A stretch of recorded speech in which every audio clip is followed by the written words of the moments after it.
Olá pessoal, tudo bem? Eu trouxe aqui uma estrutura simplificada de algumas tabelas que estão formatadas como tabelas estruturadas, que a gente já viu em aulas anteriores, para você entender um pouco mais sobre o comportamento dessas tabelas.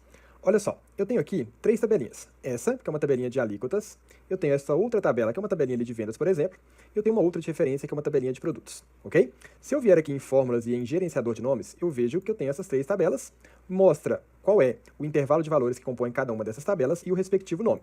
Quando eu clico sobre uma delas, eu posso visualizar em design da tabela o nome, tá aqui também. Então, essa azulzinha é a tab alíquotas, essa laranjinha é a tab vendas e essa pretinha é a tab produtos. Lembrando que eu posso vir na caixinha de nome e selecioná-las automaticamente. Por exemplo, eu posso clicar aqui em tab vendas e automaticamente estou com ela marcada. Eu posso clicar aqui em tab produtos e automaticamente estou com ela marcada, o mesmo aqui para a alíquota. Legal? Um detalhe diferente já quando a gente tem tabelas estruturadas. Quando eu faço uma operação normal fora de tabelas estruturadas, o Excel me mostra aqui a célula que eu estou como referência. Por exemplo, vou copiar isso aqui embaixo, e se eu quiser descobrir o valor total, eu pego o valor unitário vezes a quantidade. Ele me mostra a célula de referência, não é assim?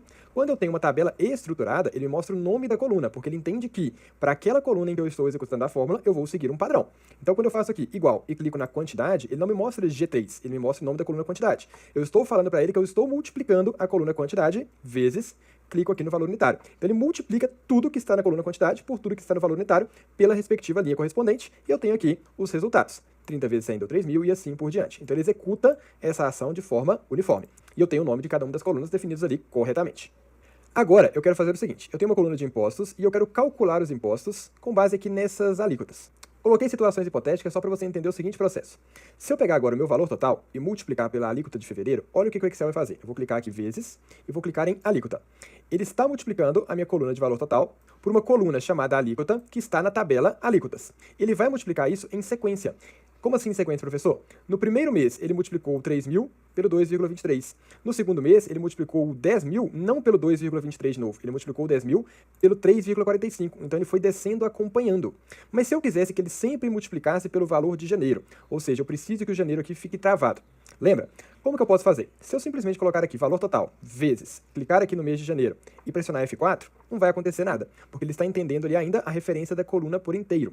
Então, como que nós vamos corrigir isso? Para situações como essa, e aqui eu dei só um exemplo aqui de alíquotas em meses variados, porque essa tabelinha poderia ser reutilizada várias vezes, para situações como essa, você vai definir nome específico para aquela célula que você quer travar. Por exemplo, eu quero que essa célula se chame alíquota fevereiro. Então, cliquei sobre ela, venho na caixinha de nome e vou escrever alíquota underline janeiro, né? Não sei se eu falei fevereiro, mas é janeiro. Então, essa célula 2,23 se chama alíquota underline janeiro. Pressiona Enter.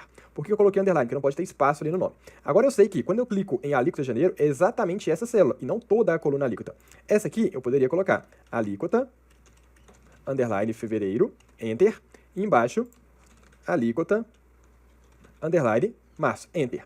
Agora, na hora de calcular os impostos, eu simplesmente posso fazer o seguinte, valor total vezes, aí tanto faz clicar na alíquota de janeiro, que ele já mostra exatamente ela, quanto eu poderia escrever alíquota janeiro, porque eu já tenho esses nomes definidos. Pressionando Enter, ele agora já está multiplicando tudo por 2,23, e não descendo a casinha a cada linha.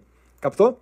Então é importante entender essas diferenças para você trabalhar aí com essas tabelas estruturadas de forma adequada.